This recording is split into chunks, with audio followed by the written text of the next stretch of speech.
is Eyre Square, heart of Galway, meeting point for locals, landmark for tourists, and unofficial headquarters for seagulls with boundary issues. But behind the benches, the buskers, and the occasional rogue pizza slice lies a centuries-old story you probably never heard of.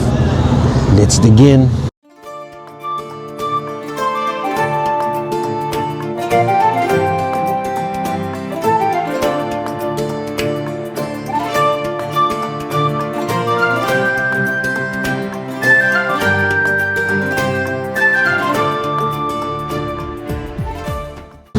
Giagwich, fine citizens. This is Marcus Cade Millie Fulce. 100,000 welcomes. Today I'm at Eyre Square and we're gonna deep dive into the details of this nice place in Galway. You see, Eyre Square wasn't always Eyre Square. It had more names than a dodgy WhatsApp group. Originally, it was called The Green. It was a communal pasture space in the 1600s. Think cows instead of people here, obviously. Then in 1700s, Mayor Edward Eyre decided Galway needed a bit more air, obviously. So he handed over his land to the city and modestly named it after himself. But that wasn't the end.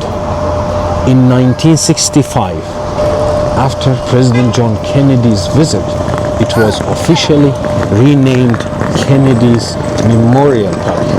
Though, let's be quite clear here, not many people nowadays call it Kennedy's Memorial Park. It's commonly known Eyre Square. But it's just a square. It's Galway. We love a bit of diversity. You have probably seen those flags behind me lined up like medieval street racers, but they're not Game of Thrones houses. These are the tribes of Galway. The term tribes actually was first used as an insult by Cromwell's crew, but Galway's merchant family said, "Look, thanks, we'll keep that."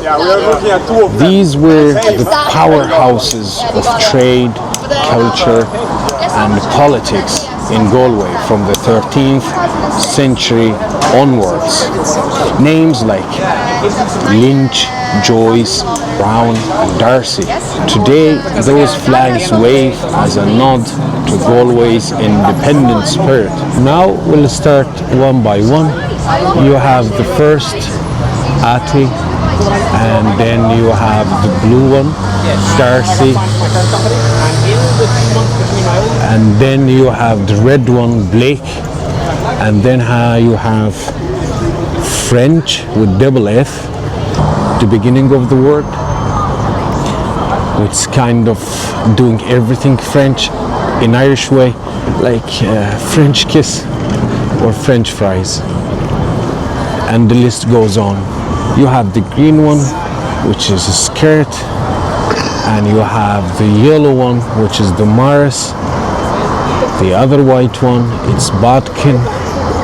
You have Brown, and then you have Dean. You have Martin, and for Martin, there was a very famous lady. It's called Hazel Martin, and she was the second wife of Sir John Lavery. He was a portrait painter back in the day, and what's worth to mention is that Lady Lavery, like Hazel, she was American Irish, and she was coming from this family, Martin, but one of the Martin members long time ago immigrated to the United States. Then Hazel's portrait was on a couple of banknotes, the first banknotes of the Free Irish State. when Ireland had pounds instead of the current currency, which is euro. And then you have Font, then you have Dreadone Joyce, and then you have Kerwin, and the last one you have Lynch. Lynch is considered the most powerful tribe back in the day in Galway. They had, from the same family, there were over 80 mayors. They had an upper ward in Galway, and there is the Lynch Castle in the heart of the city. We will come into that in another video.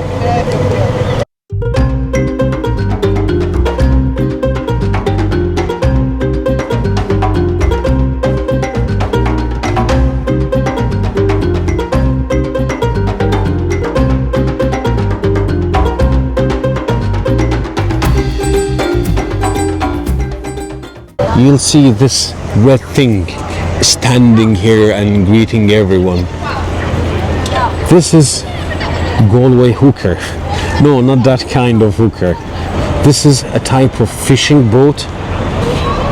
It's a traditional fishing vessel built to take on the wild Atlantic and carry turf, fish, and even livestock across the bay.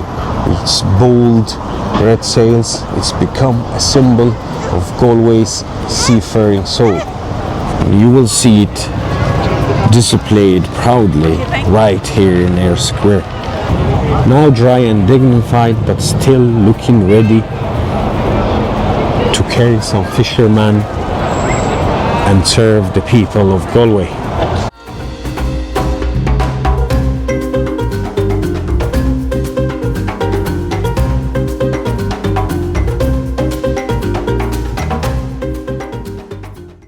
You might walk past this and think, what's a fancy medieval door doing here, like it's waiting for a house to show up? And this is not Galway Portal. This is the brown doorway, built in 1627. It once belonged to a grand merchant house, was moved here in the early 1900s. It's a symbol of Galway's wealth during its trading peak. And if we come closer, you will be able to read the brown doorway. This feature consists of a ground floor doorway and a first floor oriel window, and came from the main frontage of the mansion of Dominic Browne and his wife Maria Lynch, and is dated 1627. So this doorway was relocated from its original position in Abbygate Street and relocated here in 1905 by local authority with funding from Galway Archaeological Society and Urban District Council, now what's called Galway City Council. And here on the bottom you can see officially unveiled by Mayor Terry O'Flaherty on the 15th of September 2012, and on the very bottom to commemorate the 300th anniversary of Eyre Square.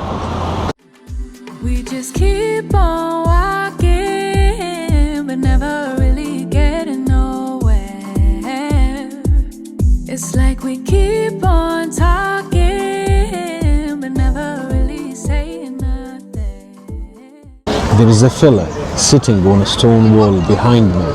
His name is Podrick O'Connor. He lived a quiet, restless life, not for fame, not for comfort, but for something greater, the survival of a language and the stories it could still carry. He was born in Galway in 1882. He walked far from home, teaching, writing, and speaking Irish when it was fading from the everyday tongue. He gave voice to ordinary people, to hardship, to beauty, to truth, all through the language of his heart. He once wrote, "You will not find freedom until you feel in your own heart that you're free." He lived simply and gave richly. His words still echo not just in books, but in the very soul of the city. Pádraig Ó Conradh had a very difficult life. He was orphaned young and then moved to Connemara to live with his uncle, and then he moved to London for working. Through all his life, he contributed into Irish literature over 400 books, like between short stories and novels. His writings are mostly about the loneliness and the difficult life in the rural side of the country.